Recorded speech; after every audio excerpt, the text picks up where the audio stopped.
नमस्कार सभी को। जैसा कि आप सबको पता है कि आज 14 सितंबर है।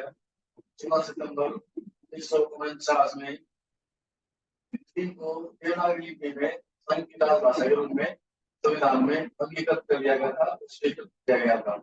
इसीलिए 14 सितंबर को प्रतिवर्ष हिंदी दिवस के रूप में मनाया जाता है। और इसी वर्ष में सितंबर के दौरान पखवाड़ा भी मनाया जाता है, जिसमें विभिन्न तरह की प्रतियोगिताओं का आयोजन किया जाता है ताकि हिंदी को अधिक से अधिक लोग जुड़ सकें, काम कर सकें और हिंदी के प्रति अपना ज्ञान वर्धन भी कर सकें। 1 से 15 तक परिषद ने पखवाड़ा का आयोजन किया था, जिसमें हमारे बाहर की ओपीडी उन्होंने ऑनलाइन परीक्षा में भाग लिया था। रिजल्ट का अभी इसका आना बाकी है। रिजल्ट अगले हफ्ते शायद डिक्लेयर करेंगे, तो एक दिन पहले सभी को लिंक भेज दिया जाएगा। और इसीलिए आज गृह मंत्रालय विभाग से हिंदी दिवस के उपलक्ष्य में गृह मंत्री जी का संदेश आया है और आयुष मंत्रालय से भी सेक्रेटरी का संदेश आया है, जिसे हमारे निदेशक महोदय आप सबको सुनाएंगे। निदेशक महोदय से।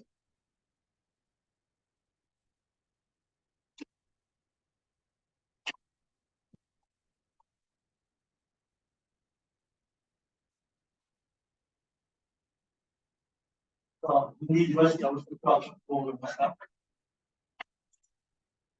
शिक्षा की जो हमारे गृह मंत्री एवं सहकारिता मंत्री है भारत सरकार के, ये एक पत्र आया है।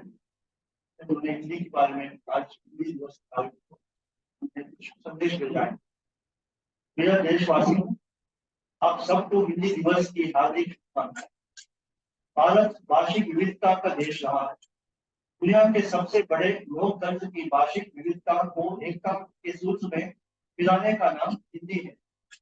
हिंदी भाषा अपनी प्रवृत्ति से ही इतनी तांत्रिक रही है कि इसने भारतीय भाषाओं और बोलियों के साथ साथ कई वैश्विक भाषाओं को उचित सम्मान देते हुए उनकी शब्दावलियों, पदों, वाक्य विन्यासों और व्याकरणिक नियमों को आत्मसात किया है। हिंदी भाषा ने स्वतंत्रता आंदोलन के मुश्किल दिनों में देश को एकता के सूत्र में बांधने का अभूतपूर्व कार्य किया। अनेक भाषाओं और बोलियों में बांटे देश में एक भावना से पूर्व से पश्चिम और उत्तर से दक्षिण तक स्वतंत्रता की लड़ाई को आगे बढ़ाने में संवाद भाषा हिंदी की महत्वपूर्ण भूमिका रही। इसलिए लोकमान्य तिलक हो, महात्मा गांधी हो, लाला लाजपत राय हो, नेताजी सुभाष चंद्र बोस हो, राजगोपालचारी हो, हिंदी के शुरुआती पैरवीकारों में बहुसंख्यक उन प्रदेशों के लोग थे जिनकी मातृभाषाएं हिंदी नहीं थी। किसी भी देश की मौलिक सोच और सृजनात्मक अभिव्यक्ति सही मायनों से सिर्फ उस देश की अपनी भाषा में ही की जा सकती है। प्रसिद्ध साहित्यकार भारतेंदु हरिश्चंद्र ने लिखा है कि निज भाषा उन्नति है सब उन्नति को मूल, यानी कि अपनी भाषा की उन्नति ही सभी प्रकार की उन्नति का मूल है। राष्ट्र की पहचान इस बात से भी होती है कि उसने अपनी भाषा को किस सीमा तक मजबूत, व्यापक एवं समृद्ध बनाया है। यही कारण है कि स्वतंत्रता प्राप्ति के बाद संविधान निर्माताओं ने अनुच्छेद 333 द्वारा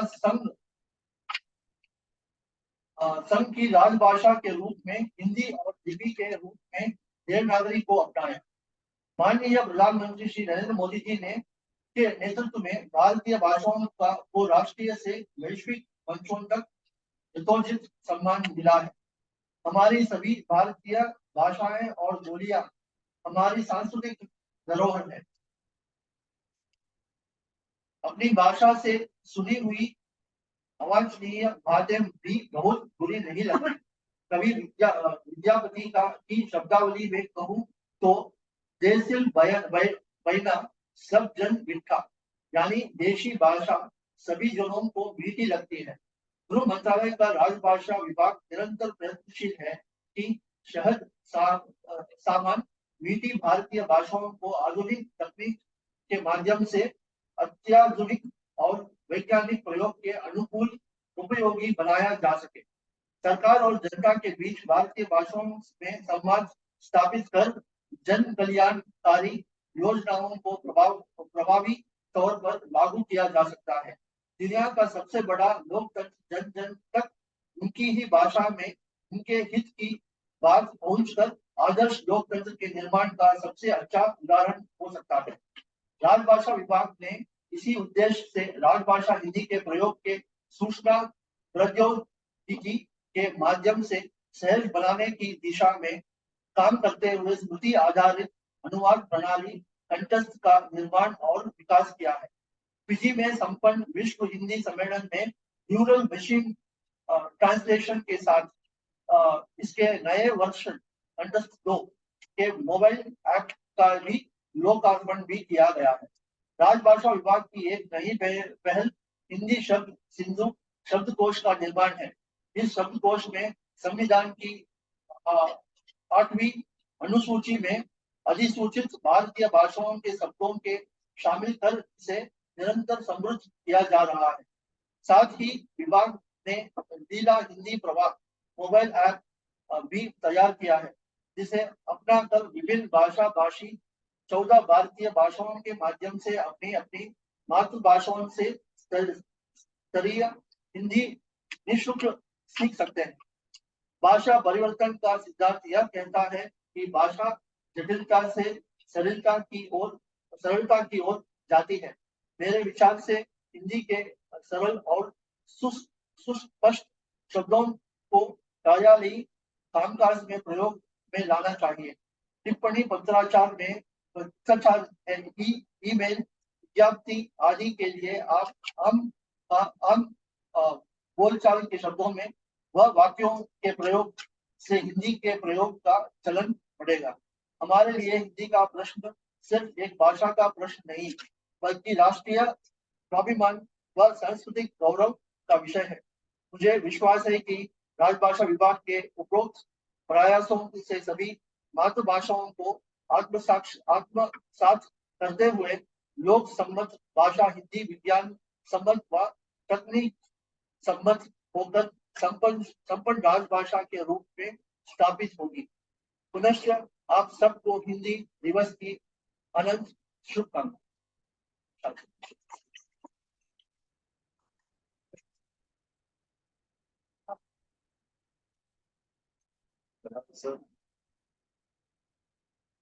इसी हिंदी दिवस के अवसर पर दूसरा संदेश आयुष मंत्रालय से वैद राजेश कोटेचा सचिव जी ने भेजा है, इसको सुनाया जा रहा है। प्रिय आयुष कर्मियों, राजभाषा का अर्थ है राजकीय अर्थात शासन प्रशासन अथवा सरकारी कामकाज की भाषा। भारत की संविधान सभा की स्वीकृति से 14 सितंबर 1949 को देवनागरी लिपि में हिंदी संघीय राजभाषा बनी। इसी उपलक्ष्य में 14 सितंबर को हिंदी दिवस के रूप में मनाया जाता है।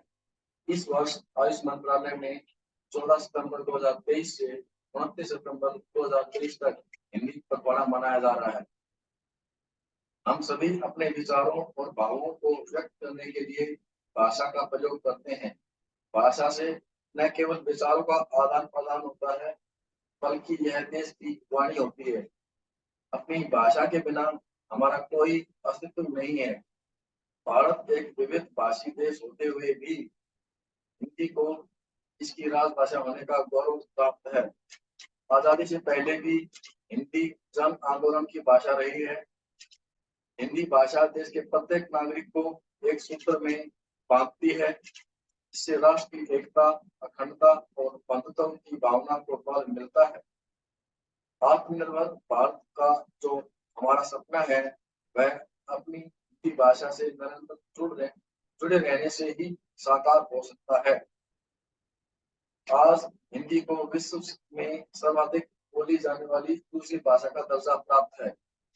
यह अपने सांस्कृतिक और पारंपरिक स्वरूप के साथ ही विश्व में अनवरत विकास और विस्तार की ओर अग्रसर है। हिंदी भाषा के महत्व को समझते हुए आज दुनिया की बड़ी वेबसाइट आज दुनिया की बड़ी वेबसाइट हिंदी को हर व्यक्ति तक पहुंचाने में अपनी हर संभव कोशिश कर रही है।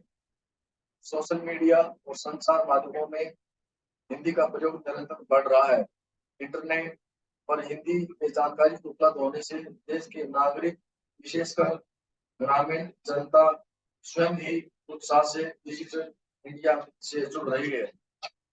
ऐसे में आयुष मंत्रालय, जो भारत की विभिन्न पारंपरिक चिकित्सा पद्धतियों के अनुसंधान, विकास और प्रचार प्रसार के कार्यों में लगा है, के लिए भी यह जरूरी हो जाता है कि वह हिंदी सहित अन्य क्षेत्रीय भाषाओं के माध्यम से इन चिकित्सा पद्धतियों को जनमानस तक पहुंचाने और उन्हें लोकप्रिय बनाने का भरसक प्रयास करें। चूंकि हिंदी सरल, सहज और भारत में सर्वाधिक बोली जाने वाली भाषा है, इसलिए सरकारी नीतियों, योजनाओं और कार्यक्रमों के प्रचार प्रसार में हिंदी ही सबसे सशक्त माध्यम बन सकती है। आज जब हम हिंदी दिवस मना रहे हैं, मैं इस अवसर पर आयुष मंत्रालय और इसके अधीनस्थ सभी परिषदों, संस्थानों, कार्यालयों में कार्यरत सभी अधिकारियों और कर्मचारियों का आह्वान करता हूँ वे अपना सरकारी कामकाज अधिक से अधिक हिंदी में करें। जिन्हें हिंदी लिखने में झिझक या कठिनाई महसूस होती हो, वे सरल या अपनी टूटी फूटी हिंदी से भी शुरुआत कर सकते हैं। धीरे धीरे अभ्यास से हिंदी में काम करना आसान होता चला जाएगा। इसलिए आज हम हिंदी दिवस के इस पावन अवसर पर यह संकल्प लें कि हम हिंदी को इसके सरलतम रूप में अपनाकर संघ के राजकीय कामकाज में ज्यादा से ज्यादा प्रयोग करेंगे और मिलकर राजभाषा हिंदी के माध्यम से नए आत्मनिर्भर भारत का निर्माण करेंगे। मेरी ओर से आप सभी को हिंदी दिवस की अनंत शुभकामनाएं। राजेश कोटेचा।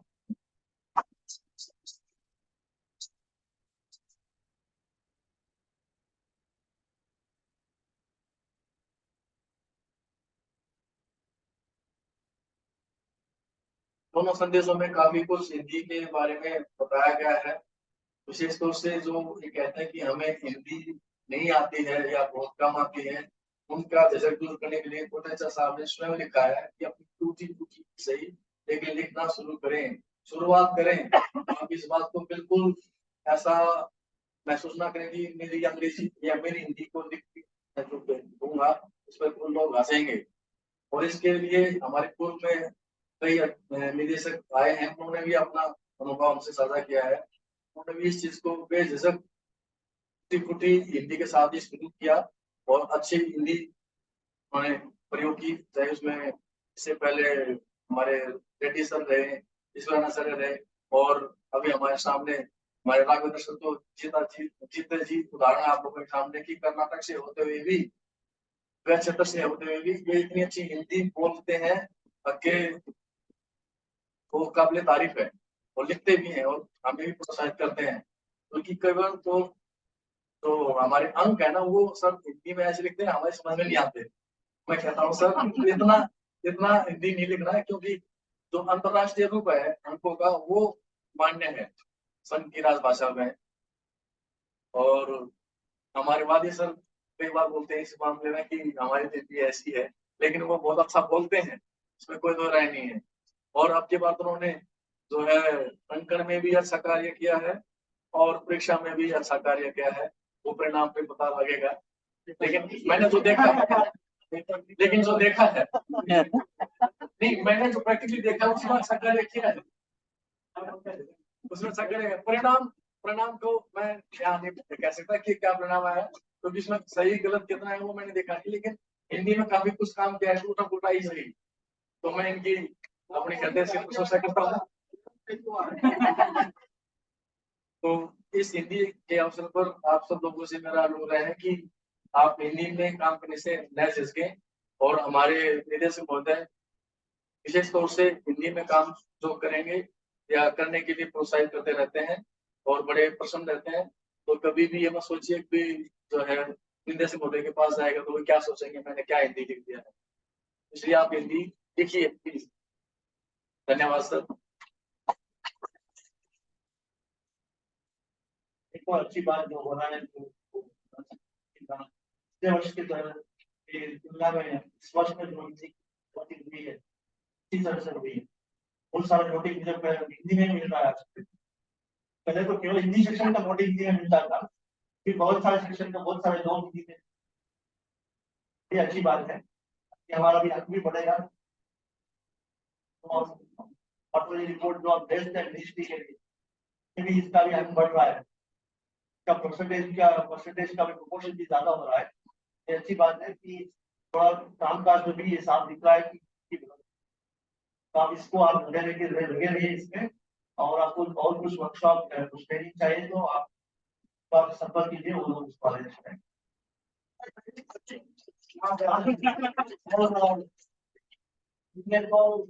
तीन बार में हमारे है और अरुण जी तीनों मिलकर बहुत अच्छी तरह से इस बार पढ़ा है वो या इसकी वर्कशॉप को जो भी हो अच्छी तरह से उसको कंडक्ट करके उसको प्रयोग में लेके आए हैं। वो मिलता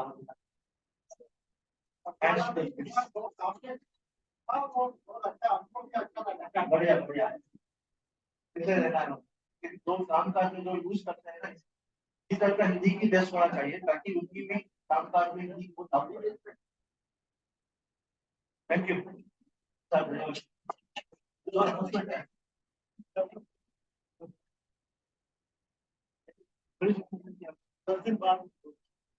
एक बार उन्हें विशेषकर जो हमारे दिल्ली से बाहर के पीढ़ी से जो हॉस्टल जुड़े हुए हैं उनके लिए सूचना यह है कि परिणाम तो घोषित किए जाएंगे। जो आप लोगों ने परीक्षा दी है उसमें तकरीबन 10 दिन लग जाएंगे और एक दिन पहले आपके पास लिंक भेज दिया जाएगा, सूचित कर दिया जाएगा जिस दिन परिणाम होंगे। धन्यवाद।